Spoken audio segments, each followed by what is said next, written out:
Que Dieu soit béni, que Dieu soit glorifié. Merci encore pour ce temps de louange, d'adoration qui était quelque part un aperçu, un petit aperçu de ce qui nous attend là-haut dans le ciel de gloire. D'éternité en éternité, nous louerons le Seigneur. D'éternité en éternité, nous glorifierons son saint nom. Nous regarderons, nous contemplerons le Seigneur qui nous a transformés, qui nous a changés, qui a fait de nous ses fils et ses filles, et qui nous destine à pouvoir le ressembler parce que nous serons semblables à lui, nous dit la parole de Dieu. Tel qu'il est, tel nous sommes déjà appelés, dès à présent, ici-bas, cette terre, à être et marcher chaque jour. C'est pour ça qu'on se rassemble, pour qu'on soit meilleurs les uns et les autres, jour après jour. Que Dieu soit béni, que Dieu soit glorifié. On va sans plus tarder ouvrir la parole de Dieu. Avec nos amis internautes, on va se régaler autour de la parole de Dieu. J'aimerais aujourd'hui que nous parlions de ce qui nous concerne tous. Je m'adresse aux enfants de Dieu ce matin. Je voudrais parler du royaume de Dieu. Je voudrais parler du royaume des cieux. C'est exactement la même chose. Et on constate que dès les premiers instants de son ministère terrestre, Jésus s'est appliqué à pouvoir enseigner ses disciples concernant le royaume de Dieu, concernant le royaume des cieux. Et il commençait à exprimer aux foules qui étaient présentes et attentives à ce qu'il apportait. Il disait, ce qu'exprime ce premier verset que je place devant les yeux, c'est dans Matthieu chapitre 4 et le verset 17. Alors je vous avertis, parce que je vous aime beaucoup, j'ai préparé beaucoup de passages, beaucoup de versets dans la Bible. C'est la parole de Dieu qui nous a changés. C'est cette parole qui demeurera et qui, d'éternité en éternité, nous accompagnera dans la présence de Dieu. Matthieu chapitre 4 et le verset 17, il nous est dit, dès ce moment, Jésus commença à prêcher et à dire deux choses. Repentez-vous, car le royaume des cieux est proche. Le royaume des cieux est donc un des sujets, on va dire, majeurs du ministère de Jésus-Christ. Et d'ailleurs, on le voit, même après sa mort, même après sa résurrection, avant même qu'il remonte vers le Père, Jésus, durant 40 jours, vous le savez, s'est révélé à près de 500 frères à la fois, s'est révélé à Jacques, s'est révélé à tellement d'autres. Mais pendant ces 40 jours, il n'a eu de cesse de continuer à parler des choses qui concerne le royaume de Dieu. Vous pourrez regarder ça dans Actes chapitre 1 et le verset 3. Quand Jésus parlait du royaume de Dieu, au royaume des cieux, à ses disciples, il ne faisait pas mention d'un lieu géographique terrestre. Il ne disait pas le royaume des cieux, c'est à Jérusalem ou c'est à Istres. Non. Pourquoi ? Tout simplement parce que le royaume de Dieu, il n'est ni à Jérusalem, ni à Istres. Le royaume de Dieu, il est avant tout spirituel. Et Jésus a dit à ses disciples quelque chose de particulier que j'aimerais replacer devant vos yeux ce matin. C'est dans Luc chapitre 17 et le verset 21. Là, je vous laisse le temps peut-être de chercher ce passage dans l'Évangile selon saint Luc au chapitre 17 et le verset 21. Et Jésus qui parle et qui dit à ses disciples, « On ne dira point, il est ici ou il est là. Car voici le royaume de Dieu est au milieu de vous. » Et il apporte là une révélation de là où se manifeste, là où se révèle le royaume de Dieu. Il est au milieu de vous. Frères et sœurs, ce matin, le royaume de Dieu, il est parmi nous. Mieux encore, le royaume de Dieu, il est au milieu de notre cœur, au milieu, au centre même de nos vies. Le royaume de Dieu, Jésus est venu le présenter. Lui-même est le royaume de Dieu. Et lorsqu'on accepte Christ dans notre vie, il vient. Et il demeure au-dedans de nous. Et par là même, le royaume de Dieu vient habiter nos cœurs, frères et sœurs, vient habiter nos vies.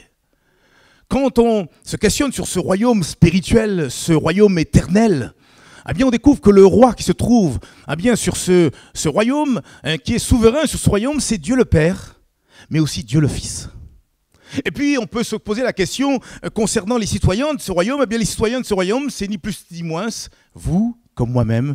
Ce sont en fait tous ceux et celles qui se sont repentis de leurs péchés et qui ont expérimenté la nouvelle naissance. Et d'ailleurs, Jésus pourra le dire à ce juif, et mieux encore, ce docteur de la loi, qui est venu un soir au-devant du Seigneur Jésus. Jésus va dire à Nicodème, Jean chapitre 3, verset 3, « Ne le cherchez pas ». Jésus répondit à cet homme et lui dit, en vérité, je te le dis, si un homme ne naît de nouveau, il ne peut même pas voir le royaume de Dieu, et encore moins y entrer. » la nouvelle naissance, l'expérience de la nouvelle naissance est la condition sine qua non pour pouvoir entrer dans ce royaume, pour pouvoir être citoyen, un citoyen des cieux.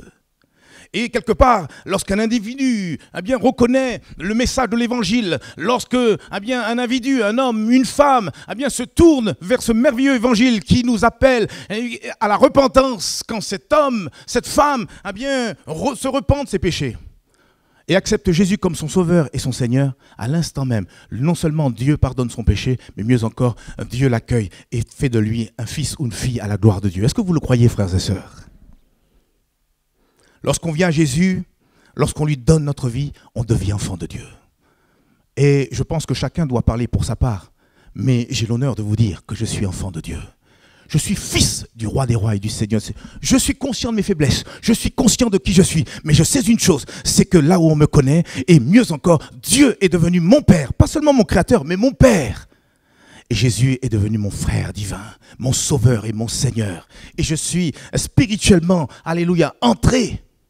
Alléluia, dans cette merveilleuse famille qui est la famille de Dieu. Vous savez, la Bible est claire, elle nous dit dans le livre d'Éphésiens que même si nous avons nos pieds sur terre, mais spirituellement nous sommes déjà assis dans les lieux célestes en Jésus-Christ. C'est une réalité, frères et sœurs.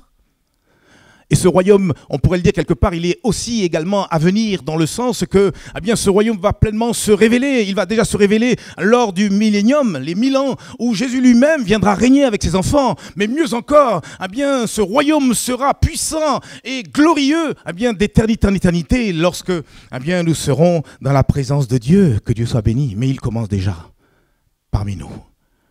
La gloire de Dieu. Jésus est là. Frères et sœurs, ce matin, que je sente ou que je ne sente pas la présence de Dieu, Jésus, il est là. Il a dit quand 2 ou 3 sont assemblés en son nom, il est présent. Il nous a déjà parlé 2 ou même 3 fois au travers des dons spirituels. Mais est-ce que nous prenons compte à la voix du Maître? Il a choisi de mettre tout le monde sur le même piédestal, c'est la foi. Et c'est par la foi ce matin qu'on est venu, on a ouvert la bouche, on a loué le Seigneur, on est conscient de sa présence. Oui, une personne qui donne sa vie au Seigneur Jésus-Christ, c'est quelqu'un qui est transformé. La Bible dit, si quelqu'un est en Christ, il devient une nouvelle créature.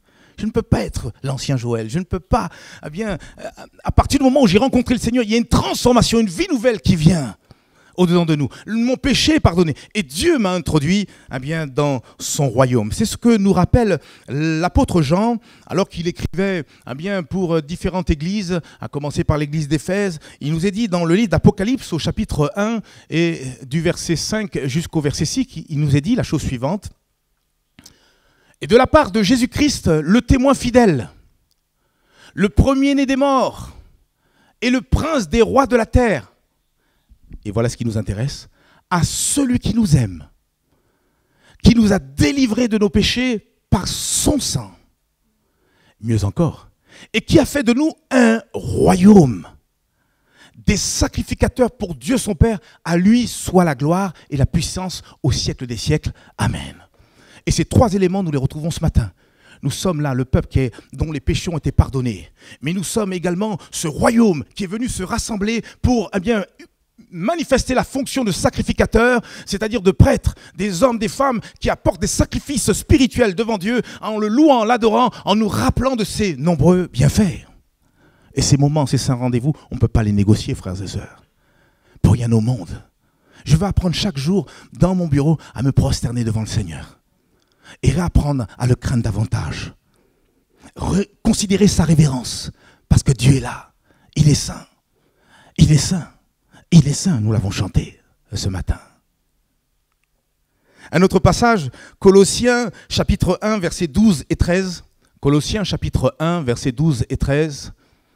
Rendez grâce au Père qui vous a rendu capable d'avoir part à l'héritage des saints dans la lumière, qui nous a délivrés de la puissance des ténèbres et nous a transportés, j'aime ça, il nous a transportés dans le royaume du Fils de son amour.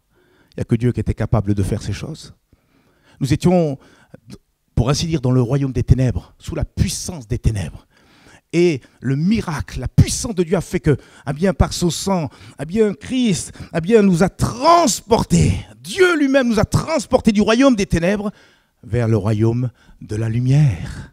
Et la question ce matin, nous tous qui sommes là, et peut-être vous qui nous suivez via YouTube, avez-vous l'assurance que vous avez été transportés du royaume des ténèbres au royaume de la lumière? Chacun doit parler pour sa part. On a cette assurance. Le Saint-Esprit met en nous la conviction que nous sommes devenus enfants de Dieu. Frères et sœurs, vous avez un adopté devant vous. J'ai été adopté par le Seigneur. Je suis un fils d'adoption. Et je marche avec fierté. Mon Dieu m'invite à pouvoir relever la tête et à marcher de victoire en victoire. Et tout cela parce que je choisis de me cacher en Christ. Mon frère, ma sœur et toi, ami, peut-être même qui écouterait ce message pour là ou les premières fois, as-tu la conviction, as-tu l'assurance que tu as été transporté du royaume des ténèbres au royaume du Fils, alléluia, de son amour, pour reprendre les termes de Colossiens chapitre 1, versets 12 et 13. Si ce n'est pas le cas, alors tout simplement aujourd'hui même, repens-toi de tes péchés, donne-toi à Jésus-Christ, invite-le à devenir ton sauveur et ton Seigneur. Et lui, en retour, te fera la grâce de pouvoir entrer, alléluia, dans son royaume. Il te fera la grâce de pardonner tes péchés et de faire de toi une nouvelle créature. Mais ce matin, ça c'était juste une introduction, je voudrais m'adresser à tous ceux et celles qui ont la conviction de faire partie intégrante de ce royaume des cieux, ce royaume de Dieu. J'aimerais qu'ensemble nous puissions regarder quelques règles concernant ce royaume, le royaume de Dieu. Et j'ai relevé pour vous 2 ou 3 règles, pas plus. Vous avez compris que la liste ne sera pas exhaustive, il y a bien sûr d'autres règles, mais je voudrais attirer notre attention ce matin sur ces quelques règles que Dieu lui-même a placées sur mon cœur. La première de ces règles, pour moi, à mon sens, c'est une règle d'or dans le royaume de Dieu. Et cette règle d'or, elle concerne l'amour. Ah, j'ai entendu qu'un seul amen. J'aurais aimé que tout le monde nous puissions dire amen. La règle d'or dans le royaume de Dieu, c'est l'amour. C'est de pouvoir aimer. Frères et sœurs, le royaume de Dieu est régi par des lois empreintes d'amour et qui sont inscrites dans la parole de Dieu. Un jour, un juif, et pas des moindres, c'était un docteur de la loi, vient devant le Seigneur, peut-être pour le confondre, mais lui pose cette question, mais maître, quel est le plus grand des commandements ? Autrement dit, quel est le commandement le plus important? Le commandement, on va dire, incontournable, qu'on ne peut pas négliger, qu'on ne peut pas négocier. Et c'est alors que Jésus de répondre, et je vous encourage à lire avec moi Matthieu chapitre 22, du verset 37 à 40. Jésus donc répondit à cet homme et lui dit, « Tu aimeras le Seigneur ton Dieu de tout ton cœur, de toute ton âme et de toute ta pensée. C'est le premier et le plus grand commandement. » Et de rajouter, « Et voici le second, qui lui est semblable. Tu aimeras ton prochain comme toi-même. » Et le verset 40 nous dit, de ces 2 commandements dépendent toute la loi et les prophètes. Frères, c'est certain, c'est sûr et certain. L'amour est l'accomplissement de toute la loi morale de Dieu. Quand je parle de la loi morale, c'est tous les 10 commandements. Quand j'aime, quand je suis rempli de l'amour de Dieu, forcément je pratiquerai les 10 commandements de Dieu. L'amour est la loi royale du royaume de Dieu que nous devons pratiquer, premièrement vis-à-vis de Dieu, mais aussi d'une manière horizontale vis-à-vis de notre prochain, quel qu'il soit. C'est Jacques qui, dans son épître, va exprimer la chose suivante. Jacques chapitre 2 et le verset 8. Jacques chapitre 2, verset 8, il nous est dit « Si vous accomplissez la loi royale, selon l'Écriture, tu aimeras ton prochain comme toi-même, vous faites bien. » Et frères et sœurs, j'ai envie d'enfoncer le clou en disant « Nous faisons bien ce matin » de choisir l'amour, de pratiquer l'amour, de vivre l'amour. Pourquoi? Parce que c'est la règle d'or qui se trouve dans le royaume des cieux.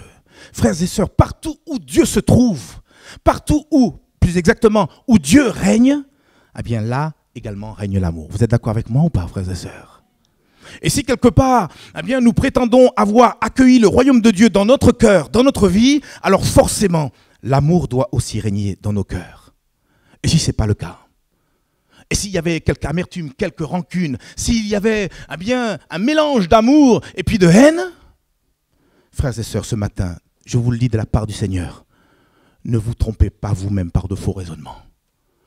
N'acceptez pas de vous mentir à vous-même comme vous êtes en train de le faire. Regardez ce que dit la Bible, par exemple, dans la première épître de Jean, au chapitre 4 et le verset 20. 1 Jean, chapitre 4 et le verset 20. Je rappelle que celui qui a écrit ces épîtres, c'est ni plus ni moins celui qui avait cette grâce, ce privilège de pouvoir poser sa tête sous la poitrine du Seigneur, qui était appelé au départ fils de Boanerges, c'est-à-dire fils du tonnerre, mais qui a été transformé par l'amour de Dieu. Et on le constate que ce soit dans l'évangile de Jean et également ces 3 épîtres, eh bien, il met l'accent, il met l'emphase eh bien, sur l'amour de Dieu. Et il dit, si quelqu'un dit « j'aime Dieu » et qu'il haïsse son frère, c'est un menteur. Aidez-moi, c'est un menteur. Car celui qui n'aime pas son frère, qu'il voit, mais comment peut-il aimer Dieu qu'il ne voit pas? Et la parole de Dieu, elle est une lumière qui nous éclaire, qui nous montre eh bien, la vérité. Et si cette vérité, nous l'acceptons, si nous la laissons travailler notre cœur, eh bien, elle a le pouvoir de nous affranchir, parce que la Bible dit, vous connaîtrez la vérité, et la vérité vous affranchira. Alors sois libre, mon frère, ma sœur, de toute haine, de toute amertume ce matin au nom de Jésus-Christ. Le chrétien, par contre, qui est vraiment né de Dieu, eh bien, lui, il devient comme son Père céleste. C'est une âme, une personne qui est profondément aimant. Vous savez, je l'ai déjà dit, je le dis parce que j'en suis plus que convaincu. Un homme qui est rempli de Dieu, qui est rempli de l'Esprit de Dieu, c'est un homme eh bien, qui est chargé d'amour, qui transpire l'amour, excusez-moi l'expression, eh bien, qui est parfumé de l'amour. Et partout où il va, il amène le parfum de l'amour de Dieu. Partout où il va. Regardez ce que dit l'épître de Jean. Toujours première épître de Jean, au chapitre 4, les versets 7 et 8. Toujours l'apôtre Jean qui parle et qui dit « Bien-aimés, aimons-nous les uns les autres, car l'amour est de Dieu.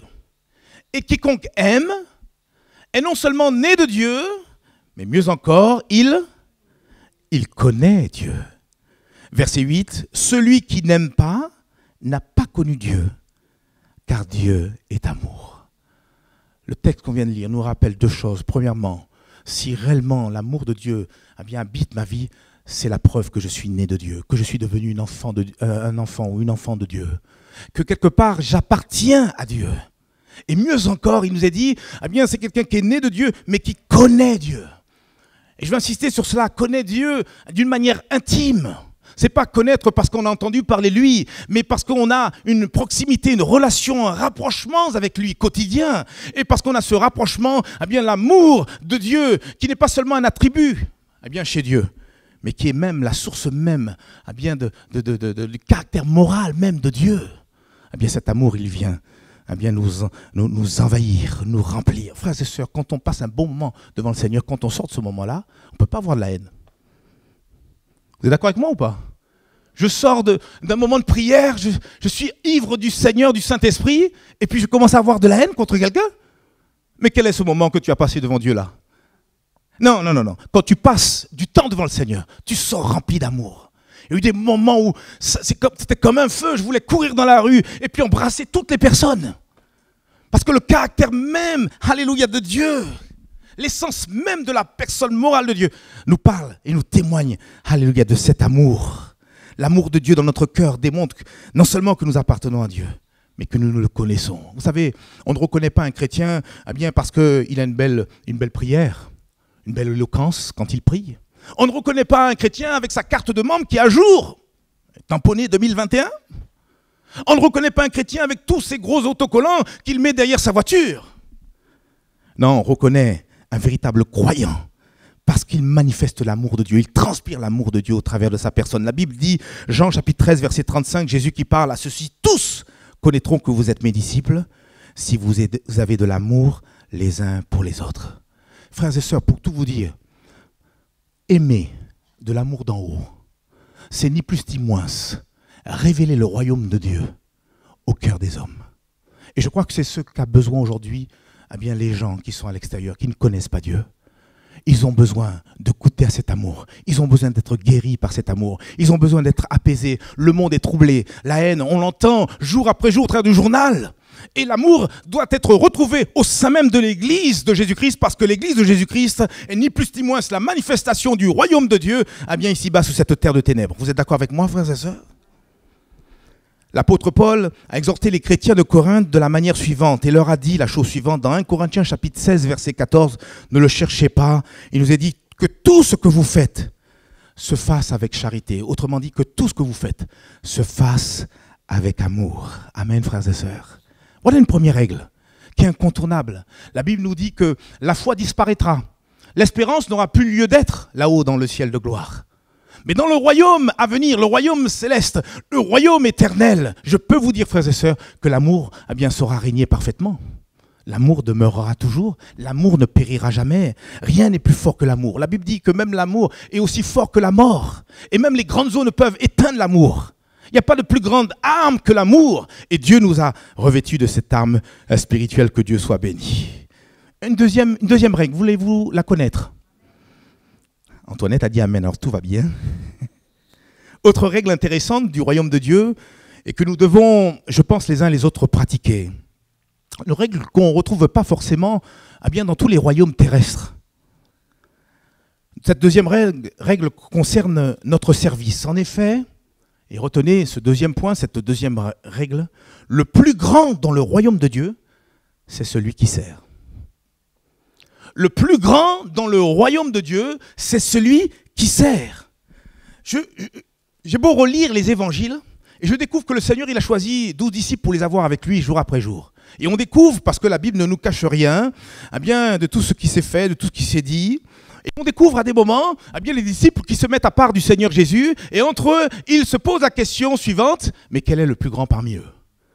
Et je vois Pierre qui est en train de négocier, je vois Jacques et Jean, pareil. Tout le monde se posait la question, mais attends, c'est toi le plus grand, c'est moi le plus grand, etc. Et puis quand Jésus-Christ revenait vers eux, silence.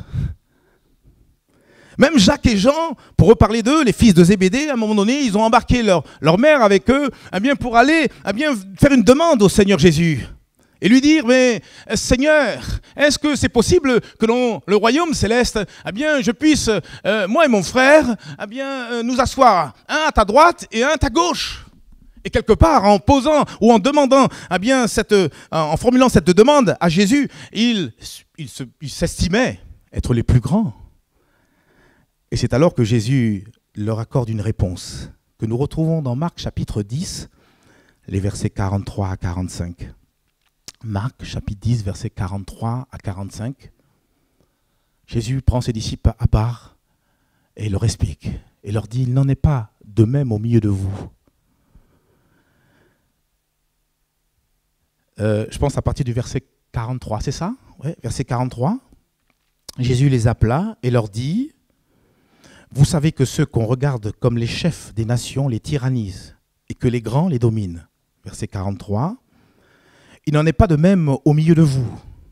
Mais quiconque veut être grand parmi vous, qu'il soit votre serviteur. » Verset 44. « Et quiconque veut être le premier parmi vous, qu'il soit l'esclave de tous. » Et il rajoute, verset 45, et le concernant, il va dire, « Car le Fils de l'homme est venu non pour être servi, mais pour servir et donner sa vie comme la rançon de plusieurs. » Et quand on observe les évangiles, Jésus est venu en tant que serviteur.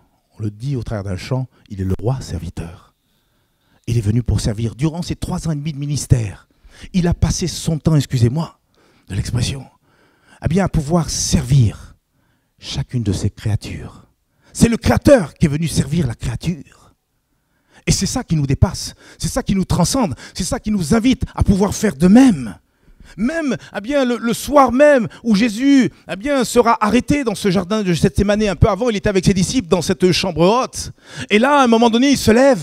Les disciples le regardent et le suivent du regard. Où il va? Que va-t-il faire? Oh, tu as besoin de quelque chose, Seigneur? Ne bouge pas, ne te déplace pas. Non, Jésus se lève, il prend un linge, et pas n'importe lequel, le linge de serviteur.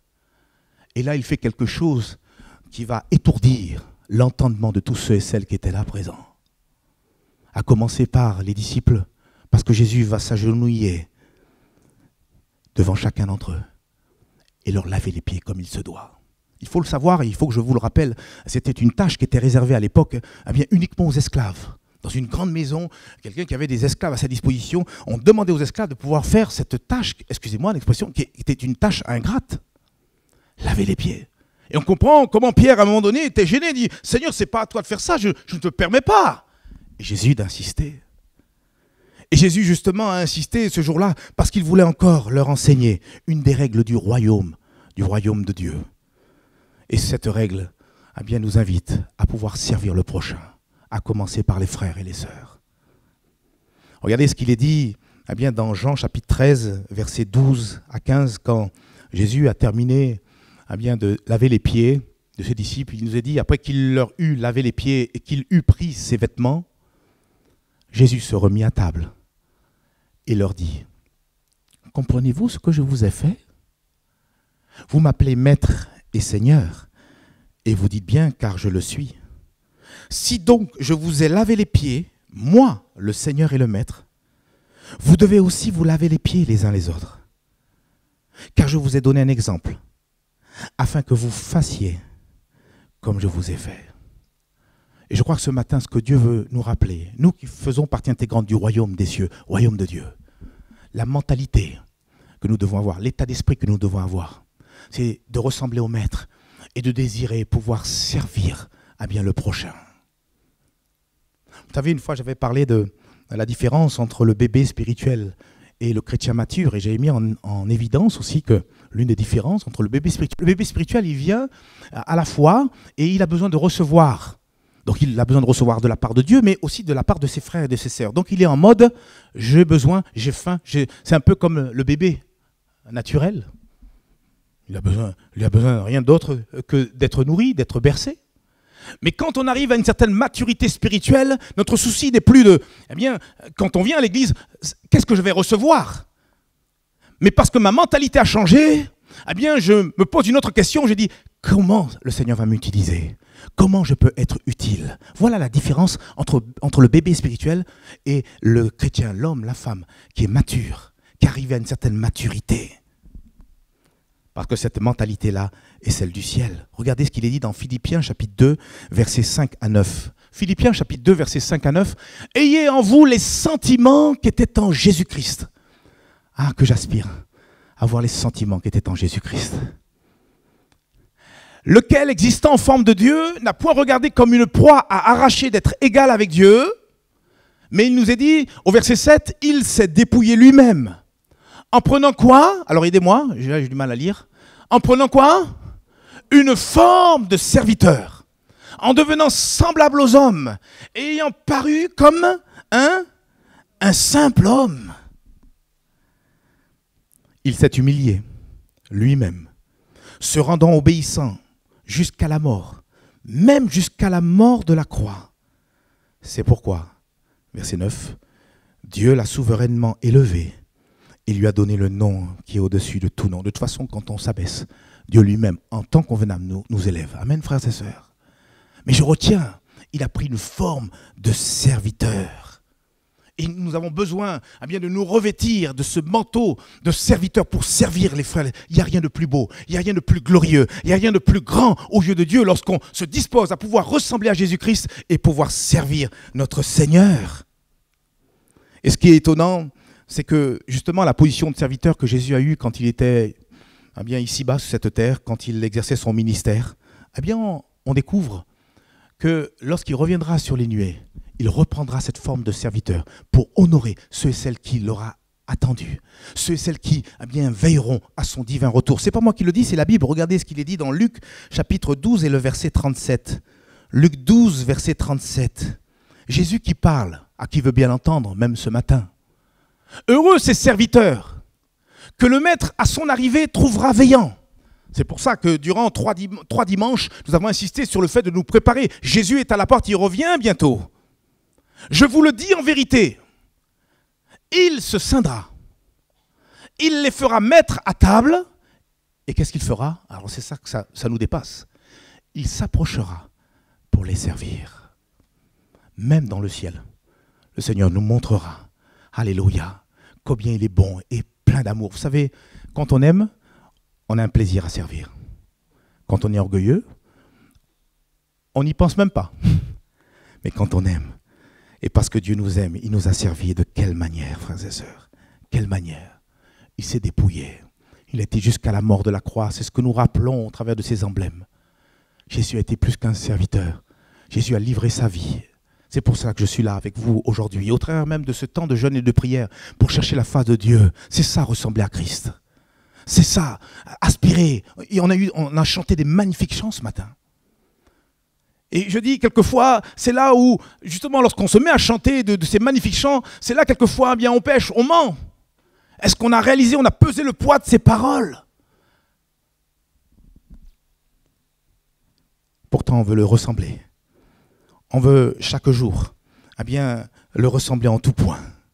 Que Dieu nous aide, frères et sœurs, à pouvoir comprendre ces choses.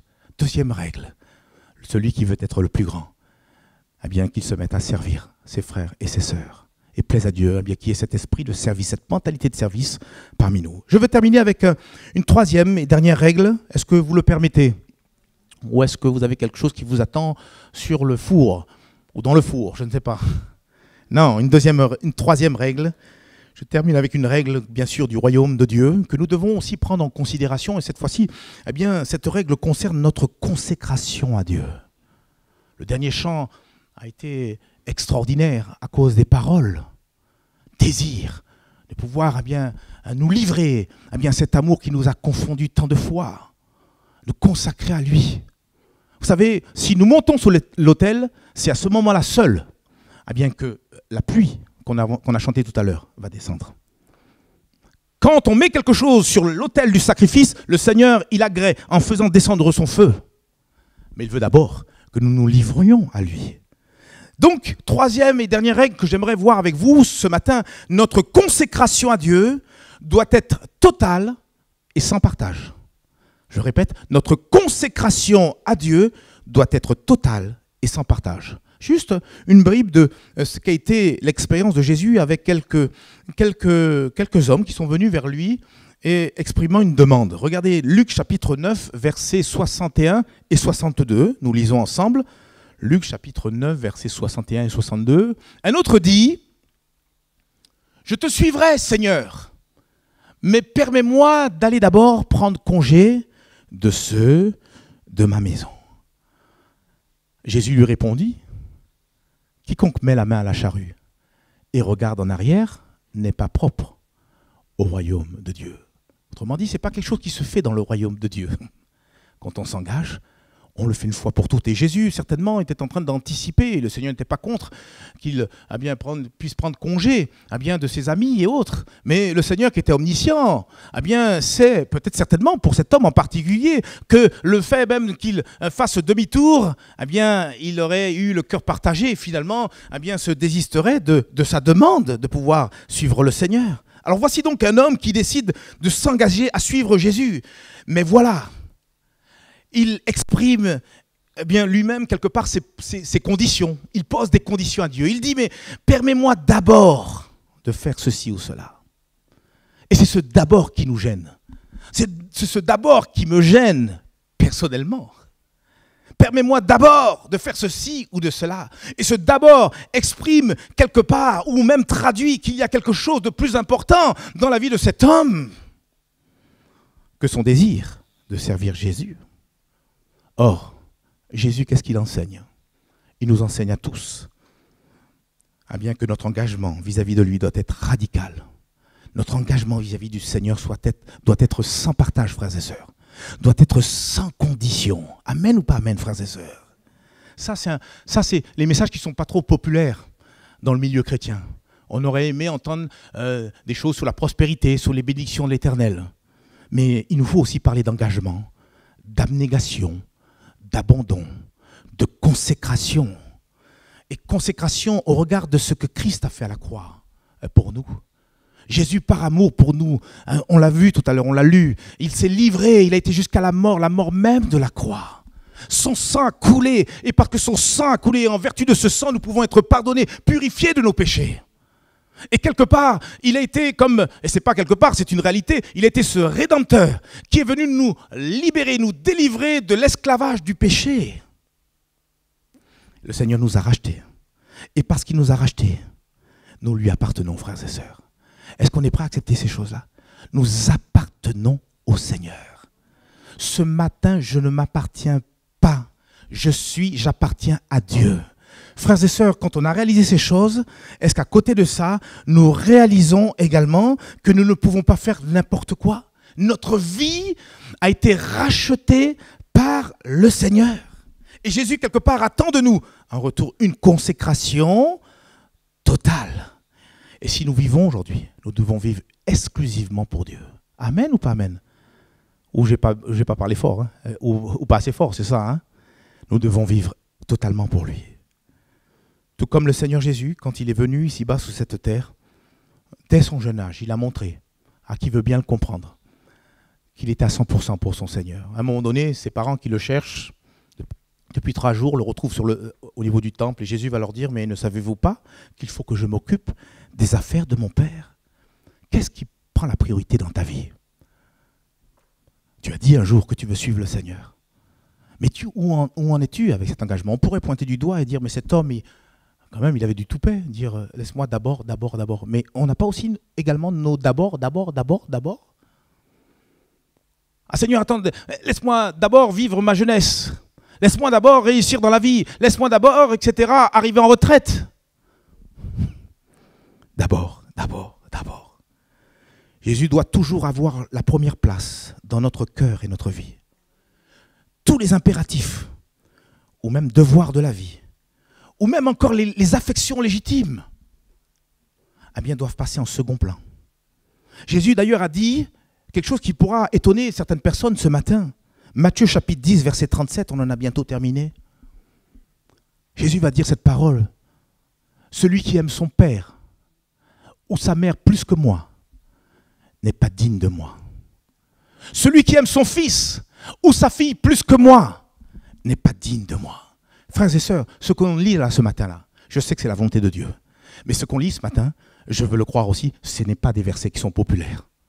Mais c'est là le chemin de la bénédiction. C'est là le chemin où Dieu voudrait que nous puissions nous engager les uns et les autres. Et vous l'avez compris, le Seigneur, il est le premier à bien nous encourager, à pouvoir aimer, bien sûr, ceux qui nous entourent, à commencer par les membres de nos familles. Mais il est en train de nous rappeler que Jésus doit toujours avoir la première place dans nos vies. Il est en train de nous rappeler au travers de ce passage que notre consécration à Dieu doit être totale. Frères et sœurs, si nous pratiquons cette règle du royaume, Jésus nous a promis qu'il s'occuperait de tout le reste. C'est pour ça qu'il dira dans Matthieu chapitre 6, je crois le verset 33, Matthieu 6, 33, « Cherchez premièrement le royaume et la justice de Dieu, et toutes ces choses qui vous préoccupent, toutes ces choses de la vie courante, toutes les choses dont se préoccupent les gens de ce monde, vous seront données par-dessus. » Frères et sœurs, si nous mettons Dieu en premier, il saura nous montrer en retour comment aimer notre prochain, comment aimer nos familles. Il s'occupera lui-même de nos affaires. Je le vis moi-même, je ne suis pas en train de vous dire des choses que je ne vis pas. Quand on s'engage avec le Seigneur, qu'on se donne à lui, quand on fait de lui la priorité des priorités, il s'occupe de nous dans les moindres détails. Dans les moindres détails. Et croyez-moi, je me mets aussi dans le lot. C'est pour ça qu'on vit aussi ce temps de jeûne. J'ai besoin encore de faire des progrès, néanmoins dans ce domaine. Que dire en conclusion? Je termine. C'est vrai, c'est un grand honneur pour nous de faire partie intégrante du royaume de Dieu. C'est un privilège. En Jésus-Christ, nous sommes devenus des citoyens des cieux, nous sommes devenus des gens de la maison de Dieu. Mais voyez-vous, ce privilège, quelque part, il exige de notre part que nous respections des règles qui sont là, mises en place dans le royaume des cieux, le royaume spirituel. Et on en a vu 3 ce matin, je les rappelle. Nous avons vu, premièrement, que le fait d'aimer Dieu et notre prochain en est la règle d'or. On a vu en deuxième point que dans le royaume de Dieu, le plus grand, c'est celui qui sert.